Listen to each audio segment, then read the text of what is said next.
That section has gotten quite gnarly.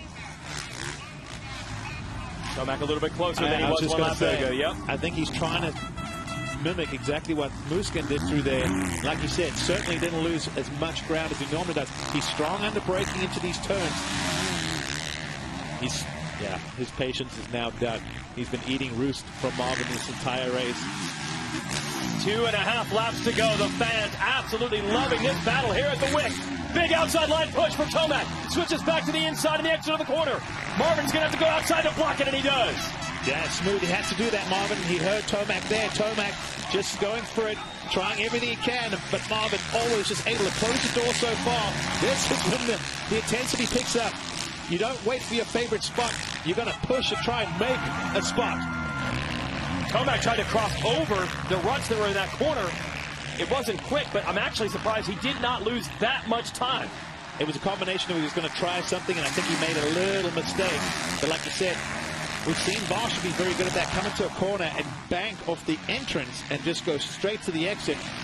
Sort of really square up the corner, as we call it, rather than arc it and round it off. You make it into sort of a two-turn process, an entrance and an exit.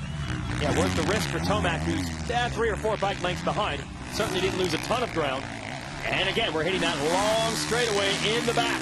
A lot of fans up along the fence lines. Highest speed section of the track. Ooh. This is where Tomac has done a lot of damage, but it's also where Musquin took the lead from Barsha earlier. Yes, somebody's bike just expired. It looked like a steam engine more than anything else. Yeah, smoke screen to deal with here for Marvin. The bike is still running. Oh, this is as close as Tomac has been. Can Marvin get to the inside again? Yes. Yeah, almost a little bubble there. I think that's Heath Harrison, who was up in the top 10 for most of this moto. His bike is steaming. He finally gets out of the way. Musquin and Tomac continue wheel-to-wheel action here at the Wick. They just got the 2-lap card. Less than 2 laps to go. Oh, the crowd is going crazy here. This is what they wanted to see. 2 phenomenal first motos with battles coming right down to the wire. Tomac is all over Musquin. They are pushing. That section's gotten really treacherous in there. That was the fastest they've been through there in several laps. They're laying it all out on the table at the moment. As hard as Marvin pushes, Eli seems to be right there. Look at him, so strong into some of these downhill, off-cambered, tight turns. Tomac the wide line into this pit. They're going to jump back into it again. Great spectator section there. You can almost hear them echoing through the valley. Outside line for Tomac. Big charge.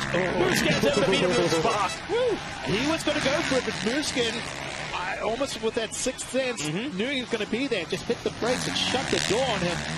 And Eli's probably thinking, man, last time we went to the outside, he ran me there. That time I tried to go to the inside. It seems like no matter what Eli throws at Marvin, he's been able to have an answer to this point. Lap and a half to go. They're flying.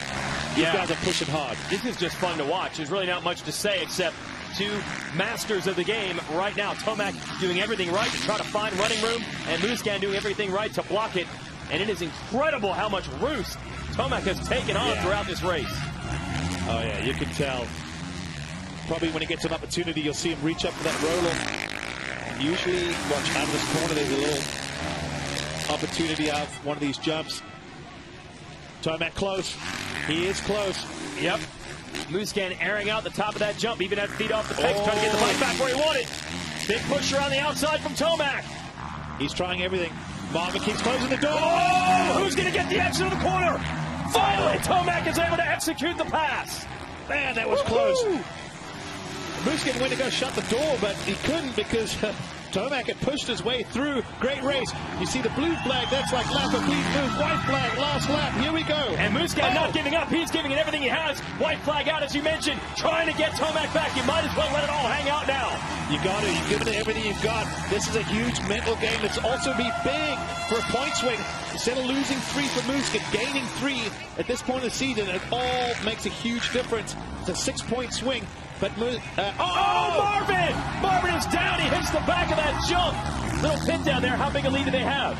He's good. He's got big enough gap. Their pace has just dropped the rest of the field. I see. But the lap before, I just said how gnarly they were through there. Ooh, his bars are bent. So don't take too long getting going, Marvin. Great ride from Eli. Said they were pushing it. That section is very tough, and that time it caught Marvin out.